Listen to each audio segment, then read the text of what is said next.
It's Sunday morning, time for another edition of Wardy's Waffle and a Farm update. We've got a lot going on at the minute. You can see we've got Tom with the RX going in the background with the subsoiler. A bit of a look at that and what we've done to change that to make it work better, and a bit of history about that machine that we've got behind the 8RX. We've also got a neighbour in who came and combined the black oats for us this week, so we've got quite a look at a detail of that, and also talking to Michael, the farmer, and looking at the farm that they've got. They've got a lot of poultry as well, so have a detailed chat with Michael in the cab of the combine. Look at the capulate beans as well. These are the beans that we're going to be combining in the next week, if we can. It depends a bit on the rain, because I know we've got quite a lot of rain coming, which we want the rain for cultivating the soil that we've got here, but we don't want a lot of rain for the beans, and also we want the rain for the sugar beet. So it's one of those things, some fields want the rain and some fields don't. Anyway, that's it for the intro. Let's crack on with this, and if you make it to the end, we'll see you then, and thanks for watching. Carrying on the cereals event theme, we've just had a delivery, and this is grass seed, and you can see this is a hugely tall bag. It's probably 2.5 feet taller than me, and I know I'm not that tall, but when you look at that huge bag, so this is the grass seed that we'll establish. We've got all the car park to establish and all the area between the crop plots and where the exhibitors are in the marquees and all that sort of area. So quite a lot of areas to establish, and we'll do that with the Kuhn pneumatic spreader that you've seen us do the SFI crops with. But we'll be doing that hopefully in the next week to 10 days, putting this grass seed on. Just looking at some of this land that we didn't have a crop on this year that we've got already, and it's going into SFI. When you look at the press working,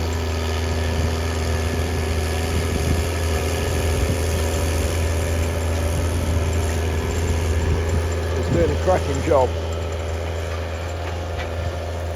It's really sad for me that we've spent all these years on this farm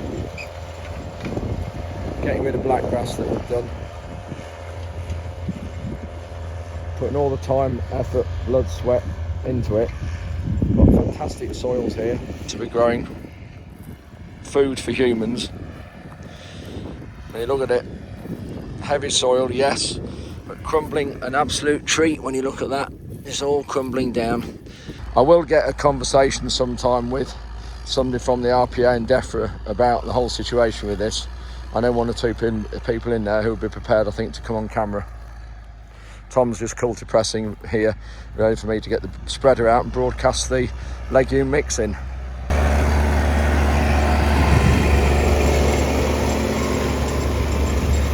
We haven't got a tine in this outside because it does boil lumps out around and leaves a ridge and a line. That's why I take the tines out on the outside at the moment.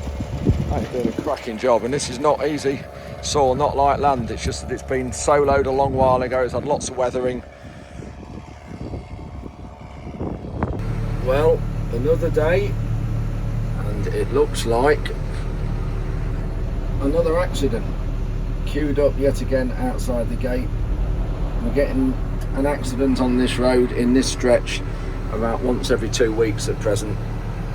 When you see motorbikes going along like that as well, there's no wonder.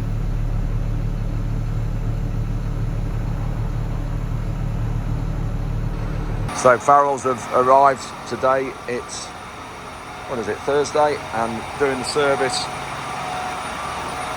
of the tractor. We've got this on a service agreement, maintenance contract that came all in the deal of the tractor. So we've got 5 years with this. I think it's 5 years. 5 years warranty and maintenance. We won't have to spend anything on the tractor, maintenance-wise or repairs, for the duration of that contract.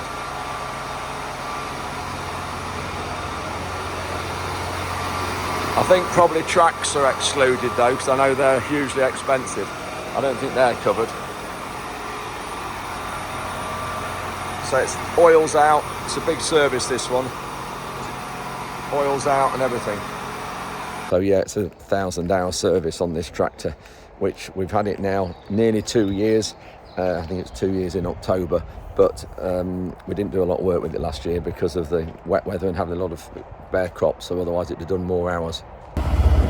It's Thursday afternoon, what is it, 2 o'clock, and we've got our neighbours' combines arrived to cut the companion crop of black oats. Now these are the oats that we planted with the beans, with the Capulet beans, and we put these with the beans to help the beans grow up, because these type of beans grow really low to the floor.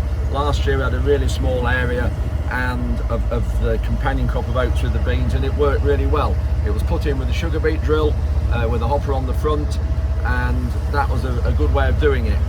But this year, because of the wet weather, everything we drilled with the Amazon sugar beet drill, the baked beans, or the Capulet beans rather, didn't survive. They rotted in the ground. We had a lot of rain the day after we drilled.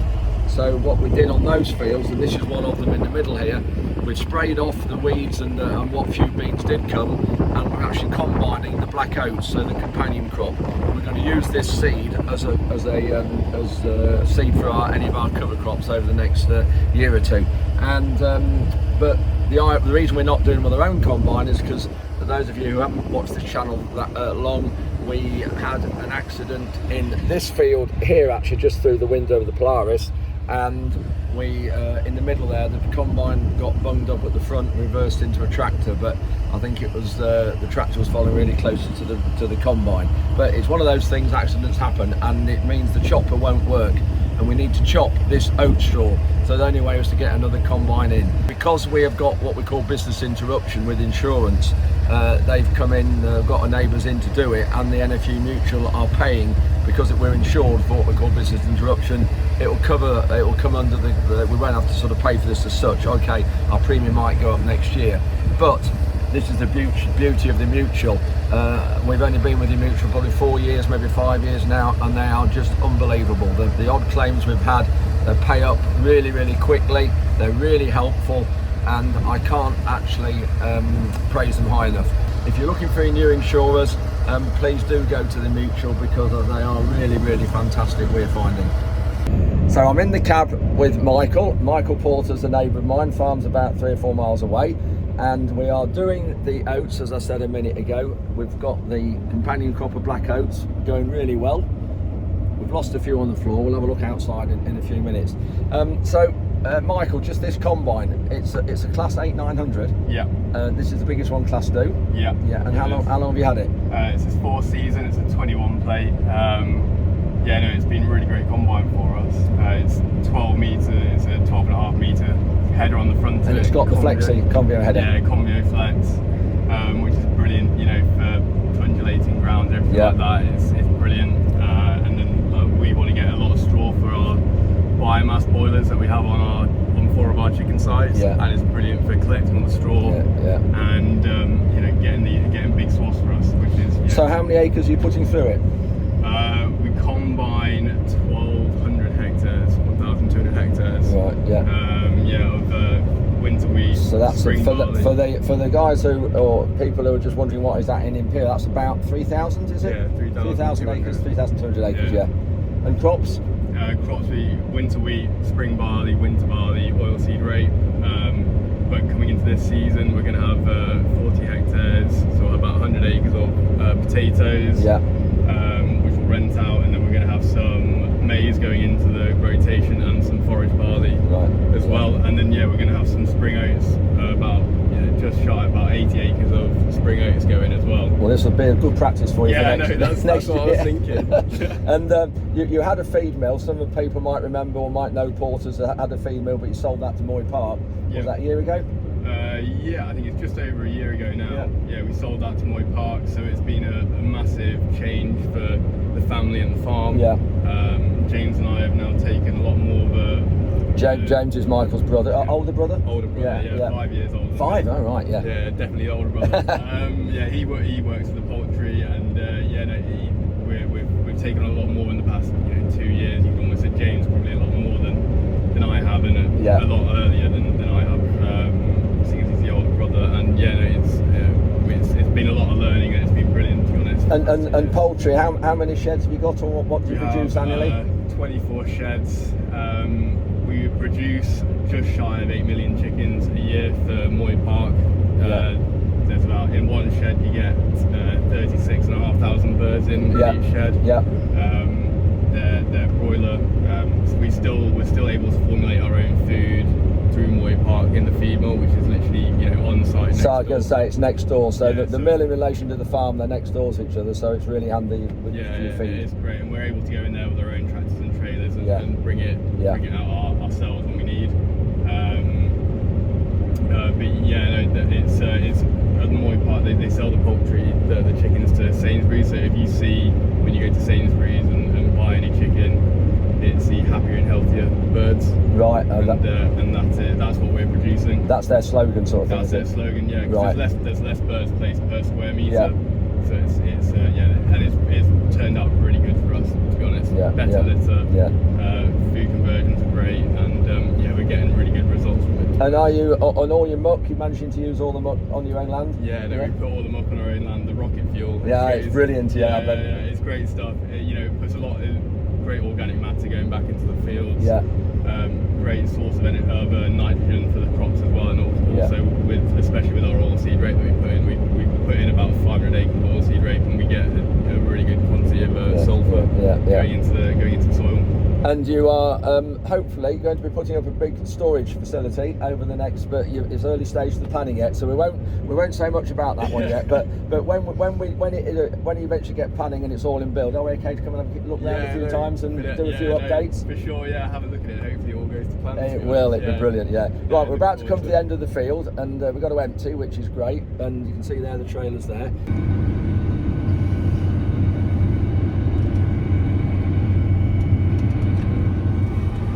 So where's your screen, Michael, for the tank? This is it all here.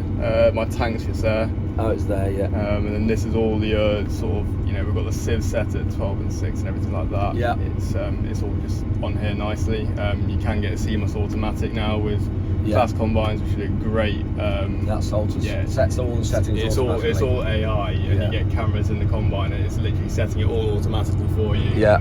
So as a driver, you're able to concentrate on what's coming in and looking at your spreader out the back. Yeah, and it changes the settings as you go. Yeah. Brilliant. And actually, obviously, your guidance screen there. Yeah, that's the guidance screen. You've got the camera out the auger here, and then that's the unloading auger. There's my tank there. That's the tank going down now. It's a bit of a dirty window, but...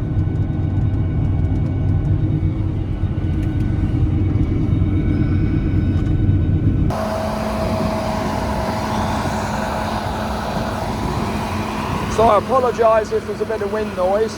I've gone and broken my muffled microphone a day or two ago, and so I can't use it at the minute. Michael's doing a great job here on these. I'm really pleased with this. Not easy to combine. We've never combined these sort of black oats like companion crop before. They are quite taffled about, but you can see it's cutting them really low.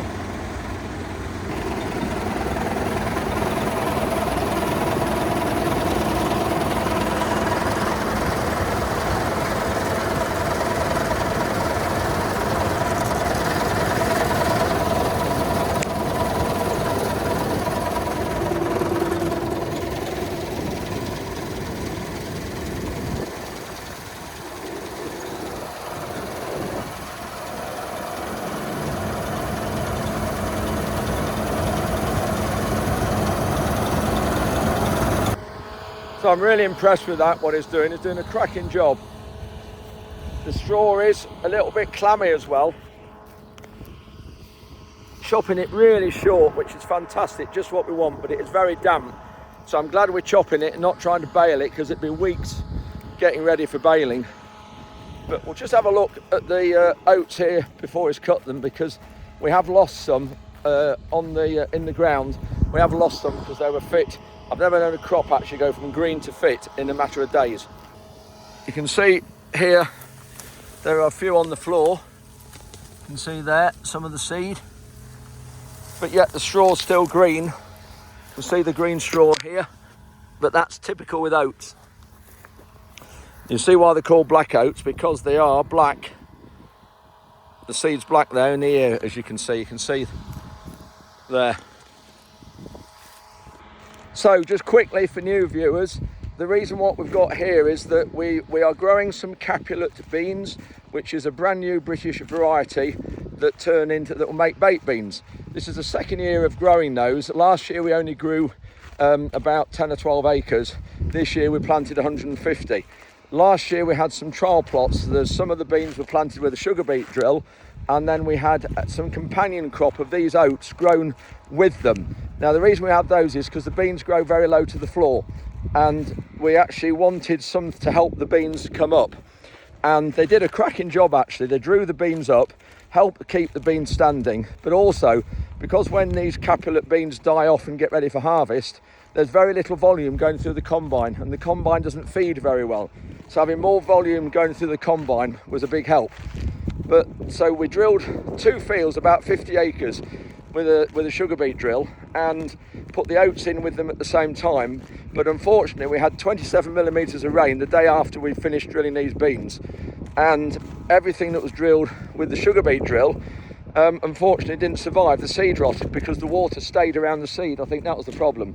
So, but yet when we planted with the Simba drill, it was okay to a degree. So this is the area I'm in now, that the beans are okay to a degree, but we actually sprayed these black oats off just as the seed was starting to set. So if you look here, there's no seed heads on these at all. But beans, there are some beans in here, but they are very, very sparse, if you like. So you can see here are the beans. This is what, let me just get, these are the beans. There's the pods. You can see the beans are nearly like peas actually, very small when you look in hand, very white and clean, which is what we want. But when beans are cooked, they're blanched in water, which makes them swell, and then they then put them in the tin with the sauce, and they're cooked in the tin in giant steamers. That's how baked beans are cooked. And when you look at these, you wouldn't think these turn into baked beans, but they do.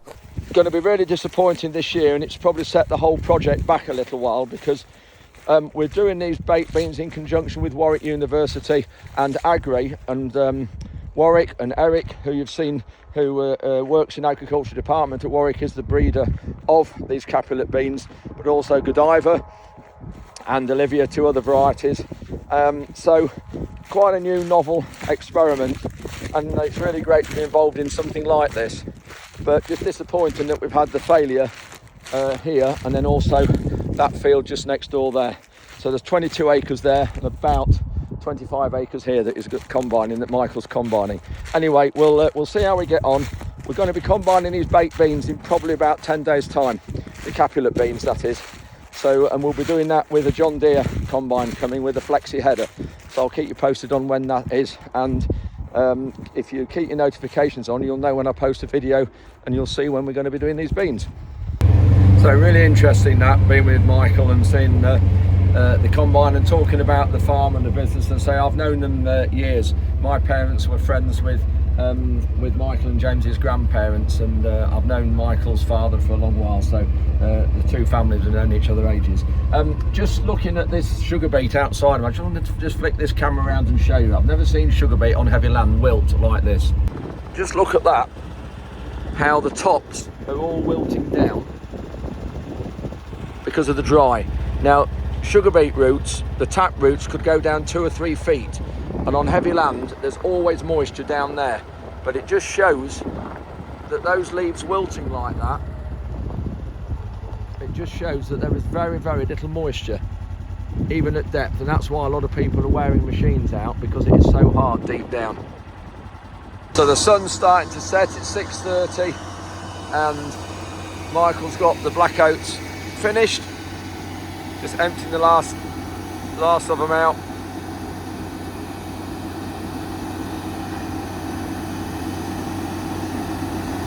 They will need cleaning, there's a bit of straw in them, but done a cracking job though, the combine has. Really appreciate Michael coming at such short notice to get them done. Got the contract tipper there with a load on, and then got our trailer through there also with a load on. Ruben's just taking that full load. Still got the jewels on there because it's finished rolling the SFI crops in. We've still got some more to do, but we'll leave those till the spring because they need spraying off, because there'll be some blackgrass coming in these other fields we've got left to do. And we're just moving the flatliner subsoiler. We're going to alter the space. You can see there's 7 legs in it, but that we had on that space when we used to put the oilseed rape in with it on 1/2 metre spacing. So that's what it is. It's 50 centimetre spacing, or 20 inches wide the legs are, but it's too close. It's causing too much disturbance, so we need to take 2 legs out and widen them out so we can use it and not cause so much disturbance, because it is just so dry. We have got rain forecasts on and off for next week, which is good, and but we're going to move that. You can see the 7 legs there. Yeah, I can't believe I'm saying rain next week's good when we've had October to May, so October last year to May this year, just non-stop rain. So that's the spacing at the minute, 50 centimetres, so we're going to move that one up to that beam. We've got to grind off those, because we put those on originally because the legs the bonks didn't keep it tight, it moved on the frame, so we welded these on to stop the legs from sliding.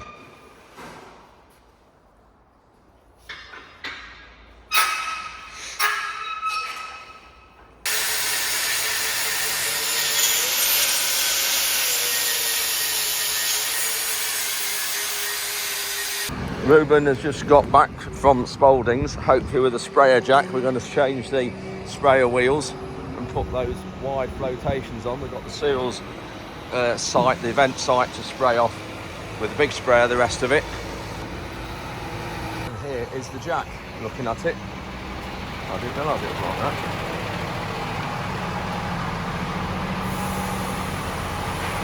Anyway, that's a special jack for sprayers for that goes underneath the axle, so yeah, up high up there. So that's how you wheel the jack about, and just goes under the front.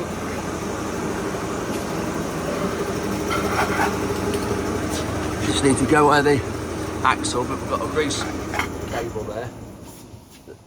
Just got to watch that. So we do just need to alter that, make another bit for that when we've got time, that straddles that axle there. And then it just goes up, lifts the whole sprayer up, one front end or the back end. You've got to take those grease cables off under there. Soon got them changed. So this little wheel trolley for moving them about, safer so the wheels don't fall over, and then that jack we've got now, so we're equipped, proper equipped for changing the wheels. You just couple that up with the airline, squeeze the trigger there,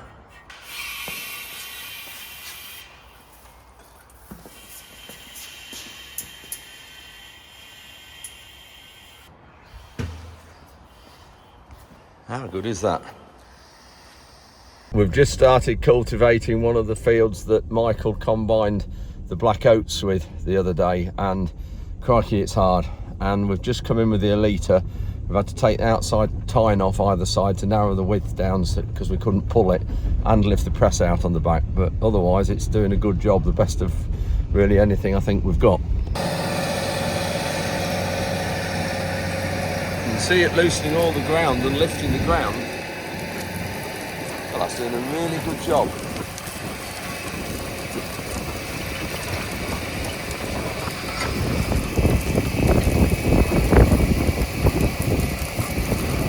See them moving everything. Obviously we normally have a leg there. You can see under the LD bit there's a pin. There'd normally be a leg there. And then the press on the back, we had the tines down, but it was just making it difficult to pull, so we've just lifted the press back. We're going to come back across this field with the Puma and press it separately, but we've just left the press on the back here because it is actually doing quite a good job. If you look, it's just chopping and firming some of the lumps. When you look there, that lump's broken, so it'll stand the rain, but it's doing a really good job considering the conditions. Got a bit of loose soil there for when we drill into, some more there. So the time we press it across at that angle, spread the straw about a bit, move some of this, it will be as good as we can leave it. And if it comes some rain early next week, which is talk of doing, that's where we tried our solo in there, and it left it very rough. It's a bit kinder soil here. You can see they're a lot lighter. There's a peg from when we used to have a wheat trials in this corner. It's See, the soil's a lot lighter here.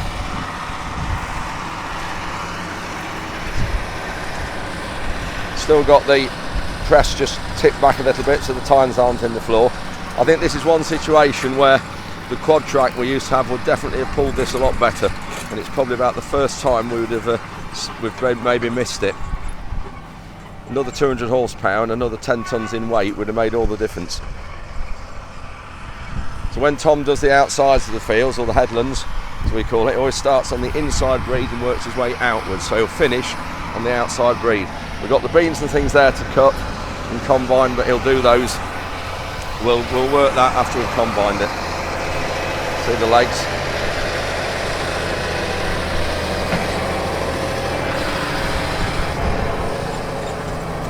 See there how it's moving all the soil.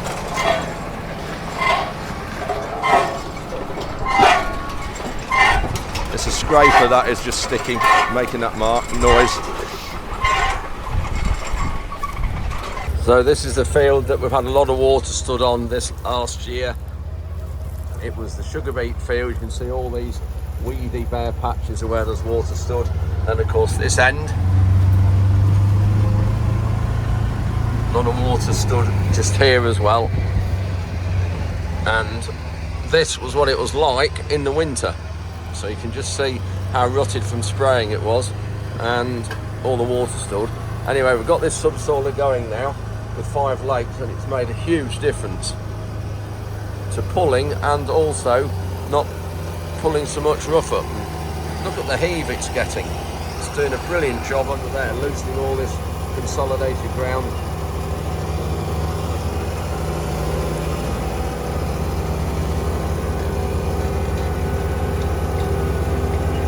That roller's a homemade roller. We made that roller in 2019 and not really used the subsoiler much since. And what it is, it's heavy duty van tyres with some sort of rubber knobbles on for grip that we got off another roller.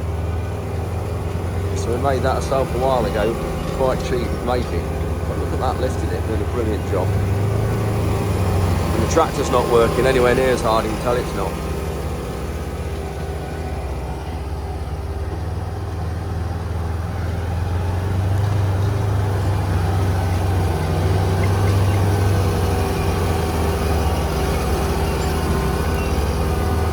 So these legs now are around about 68 centimetres apart instead of 50. So, made a big difference.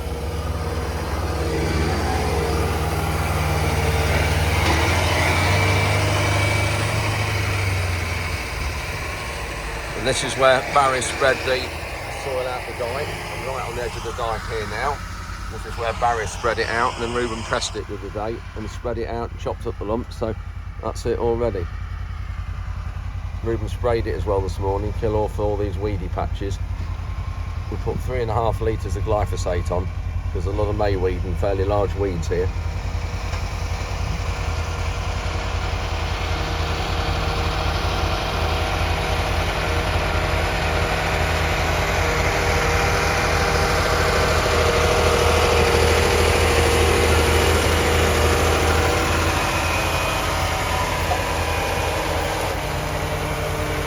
Subsoiler, we got it about 2004, so it's 20 years old. And with a new roller on it, and then making it back to 5 legs, it's revitalised it. So we'll use it in every field on the corners and headlands and everywhere. Nala's having a look. What's she spotted? She better not be looking at chasing a hare now again. I've only just got my voice back. As someone commented in one of the comments from last week's video, naughty Nala.